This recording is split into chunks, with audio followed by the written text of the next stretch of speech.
Oh, Aero band guitar. You are the perfect example of what I've been talking about on this channel for a long time.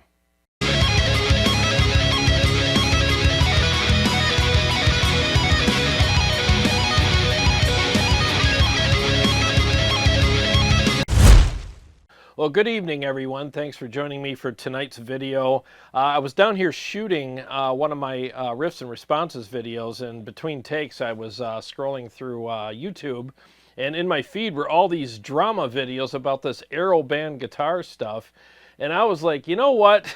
After watching all these, I'm going to join in the fray because I've been talking about this type of situation for years on the channel, and it's got my dander up a little bit, and I want to speak my mind about it for what it's worth. Now, as you may or may not know, Henning Pauly did a couple videos about it, and so did KDH. And a channel called The Guitar Geek also did a video about it, and I guess they really came after him hardcore for what he said about their product. Now, as I said earlier, this situation is basically an exaggerated version of what I've been talking about on this channel for a long time. The thing is like when companies release products, they're more interested in selling them and having YouTubers like myself and, many other YouTubers, basically just do reviews of these products and in the hopes of selling them. And there's nothing wrong with that for the most part, but it's funny how these companies, when some of them anyways, when they get any kind of negative review, they get upset with us, and they even come after some of us legally, as what was alleged in the Guitar Geeks video. So if you're a company and you are going to release a product very soon, and you send it out to the YouTubers of your choosing and have them do reviews of it in the hopes that you'll get some sales out of it, I mean, why don't you think about it a little differently? I need you to step outside of the box a little bit here and look at it differently. If these YouTubers' opinions and influence are so important to you, why don't you use their influence on you as far as how you're making the product and how you're developing it, and maybe what kind of bugs are in it, or how you can improve things, or things like that. But all you're doing is using their influence to sell it to people instead. Now, I know in Henning Pauly's video he talked about working with companies on developing their product, but I think that should be almost the norm at this point with a lot of companies. I really do. It's funny how I've actually done some reviews myself of some products that didn't fare too well in my review, and afterwards I get an email from that company saying, hey, we're sorry you had a bad experience with our product. Would you be willing to work with us on how to make it better? It's like, dude, I'd be happy to help you, but where were you like 3 months ago, 4 months ago, whatever, before you launched the product? And by the way, I emailed some of these companies and they weren't interested in working with me until I said something negative and true about their product. I often find it kind of humorous when people don't think I'm good enough to be on their dodgeball team until they start getting pegged in the face with zingers, and then all of a sudden they want to change their mind and woo me over to their side.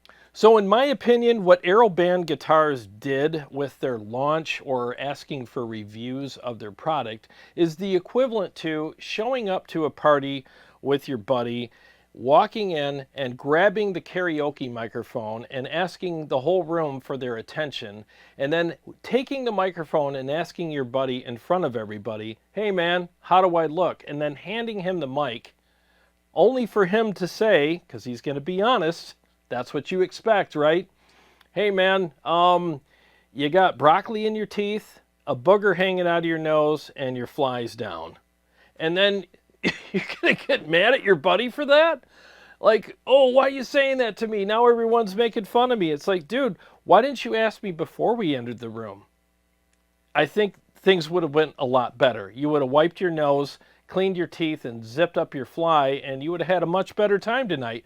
But now you're the joke of the party. But again, you asked for it, and you asked for it in front of everybody, and you probably should have checked yourself a little bit too before you did that. To this day, I don't know why companies continue to do this. I get emails every week from companies that want me to review their whatsy whoosy or their whiz bang that they just came out with, and I'm not interested in working with these companies because a lot of the stuff just doesn't interest me, to be honest with you. But I don't really want to work with a company that's releasing something that hasn't been tested or, anything like that yet. They just want me to sell it. They don't ask me to help them develop the product. Now, I know what some of you are probably thinking right now, like, well, who do you think you are? Like, you're going to help these companies develop their product? Look, I'm not putting myself in the same place as, like, Henning Pauly or Glenn Fricker or, people like that have, a lot more experience than me or bigger channels than me. But I will say that I do know some things, and I listen to you guys every day. I read your comments. We have a lot of back and forth in the comment section via email, phone calls, Facebook, all kinds of stuff. I got my ear to the ground, and I also have a lot of gear, and I've done a lot of shootouts here, and I have a lot of experience with gear. So minimally, I think they should ask guys like me and guys like Glenn Fricker and Henning Pauly, and I can't name everybody, but you guys know what I'm talking about. They should be asking us for help in developing their products. They absolutely should. And then we could feel better about basically pitching it or selling it or demoing it to you guys, because now we know that the things that need to be addressed before we enter the room are addressed. And we could feel more comfortable doing these videos when we demo the products and give them an honest review. And a lot of the stuff that we would have said publicly was said privately before the product was launched. So now everybody's happier, including you, the customer, the end user, the one that's going to buy the product and use it. So why is that so hard for companies to understand? I mean, step outside your bubble and ask people like us who have a lot of experience with gear, and we can privately, before we enter the party, give you our honest opinion about things. Now, I haven't really talked about this publicly on the channel, but I will tell you that I have had a lot of conversations with companies whose products that I've reviewed on this channel. And I've given them my honest opinions about how they can improve the products. Now, whether they listen to me or not, that's up to them. But I can definitely tell you that because of your comments and my experience with the products, I have a lot of information that I can share with these guys, and if they want to listen to me and basically listen to you guys as well, because again, you're the end user, you're the customer, then I think that it would greatly benefit them to listen to those things. I always find it strange how out of touch companies can be sometimes with their products. They live in this world where they're just surrounded by yes men and all these people that are just pumping their tires all day, telling them how great this thing is, and it gets sent out into the wild and it just fails or it flops, and then they're sitting there going, why? I don't understand why it's not doing well and why some of these YouTubers are saying all these negative things about it.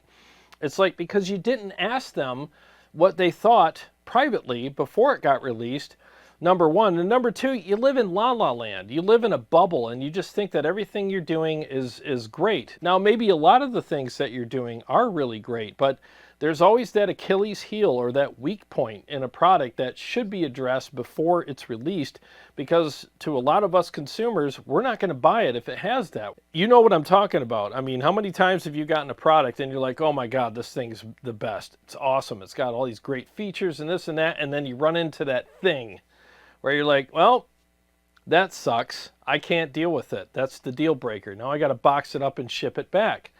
And that's the thing that a lot of people run into with these products on our channels, and we talk about it, and then these companies get mad at us. Now, I know I'm sounding like a broken record here, but have us help you develop the product before it's released, and then you'll have a much better success rate with your product.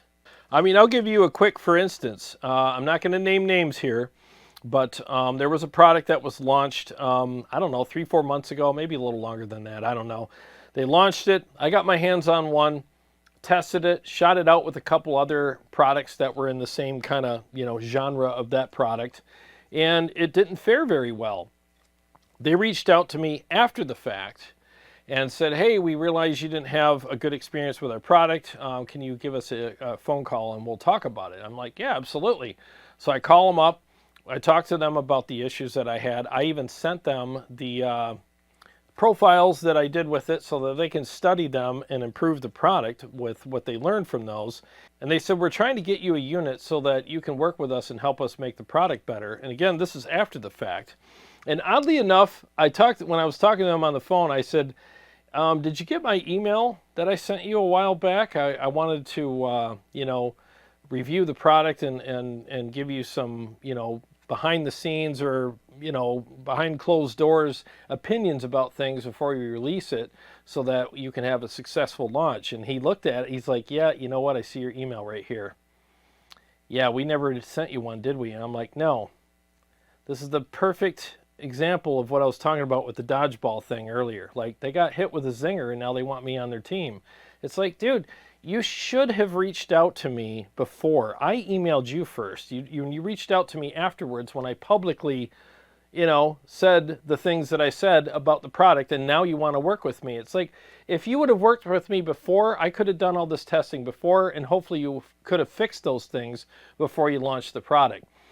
Well, fast forward a few months, they still haven't sent me a unit to help develop with them, and they've already launched a smaller version of that product and didn't send that to me either. Now, am I butthurt about that? No, I don't really care. When are people gonna slow down a little bit and take time to develop the product with people who are out in YouTube land and create something that, at least when it's launched, it's way further along than it would have been?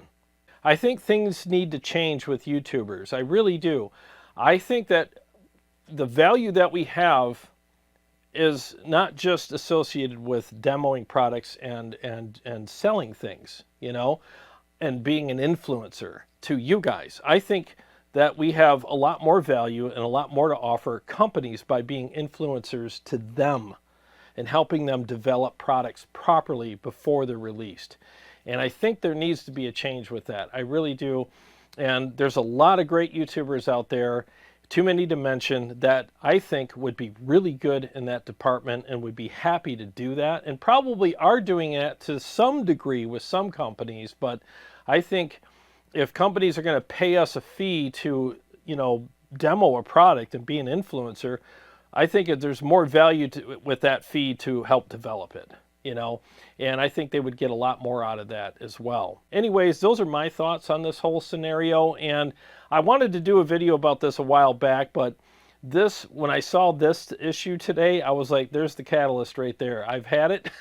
I think it's about time I spoke my mind about this and made it kind of like an official video as opposed to just a passing thought that I say sometimes in my live streams. And I really think that things could be a lot better on YouTube for everyone, regarding the development of products. And, the whole demo thing is fine. I don't have a problem with people demoing products. I do it. There's nothing wrong with that. There really isn't. But I think that we could be utilized for something that's a lot better, which is, again, making the products better for you guys and for ourselves as well, and the companies who are making them. And by the way, while we're talking about demos, some people have a problem with us being paid for demos. And I can assure you that we earn every single penny that we make when we're demoing products, because it's a lot of work. It's a lot of behind the scenes stuff that you guys don't see. And there's a lot of money involved as well. We have cameras. I mean, I'm shooting this video right now with a $3,000 camera. And if I was demoing a piece of gear, I got my other camera over there, which is another $3,000 camera. So it's $6,000 worth of cameras right there shooting a video. And that doesn't even include all the crap that you guys don't see, like the interface, the computer, the edit everything, and the mixer, and all the crap you see around me. I mean, it's tens and tens and tens of thousands of dollars that are involved with having a studio like this. And I think that there's nothing wrong with being paid for our time and all of the gear associated with, what it takes to do these videos. So anybody getting mad about that, I mean, seriously, I mean, you need to check yourself, because I've actually had companies that I've reached out to, and I won't name names here, but I reached out to an amp builder several months ago, and I was like, hey, I'd like to, demo your amp for you. I know you're about to release something, and I'd be interested in demoing it for you and checking it out for myself. And he says, yeah, sure, you pay the shipping both ways. And I'm like, excuse me? Like, dude, are you freaking kidding me? Like I already paid for all the shit that I'm going to use to shoot the video with, and then my time, and then the trust that I have with my subscribers, and you know, that took years to build and all that, and I'm gonna and you know, have the time to shoot, edit, get to know your product, all that crap, and then you want me to pay for shipping both ways when you're getting the benefit from this regarding sales? Like, dude, I don't think so. That doesn't work that way. So that was a pretty audacious thing the guy said to me. So I'm never going to work with that guy because, you know, in my opinion, he's a freaking douchebag, like thinking that kind of stuff. So it's pretty insulting when people expect us to do free videos or to pay them the shipping to sell their product, or at least demo their product for you guys. So yeah, we earn every freaking penny that we get when we do these demos for you guys. And I think I speak for all YouTubers when I say that. I mean, it's a lot of work. Yeah, I know it looks like fun. We're jamming on our guitars and stuff, but there's a lot of work that gets put into these. So I have no problem with us being paid at all. You know, I just don't think our opinions should be bought. Our opinions should be what they are, and we shouldn't be silenced if we don't like something about whatever piece of gear that we are reviewing. Because again, why didn't you ask us before you entered the party? So I hope the Guitar Geek channel gets things sorted out with this company, because I don't think it's fair for him to be sued or silenced at all. Well, anyways, those are my thoughts, guys. Thanks for watching the video, and tell me what your thoughts are about what I said in this video. Do you think that it's a good idea for companies to reach out to YouTubers to help them develop products so that they can come out a lot better, you know? Because again, we talk to you guys every day, and your opinions matter as well. And we just relay your opinions to them along with ours, with, you know, all the gear that we shoot things out with and compare things to in our studio. So I think it would be better for everybody. But what are your thoughts on it? All right, guys, I got to get back to shooting the rest of my riffs and responses video, but I appreciate you hanging out with me for a few minutes here. And to all my subscribers and Patreon supporters, thank you guys so much. And if you're new to the channel, feel free to subscribe and click the bell so that you can be notified every time I either go live or come out with another episode. I got a lot more stuff coming up for you guys, and I'll see you on the next one.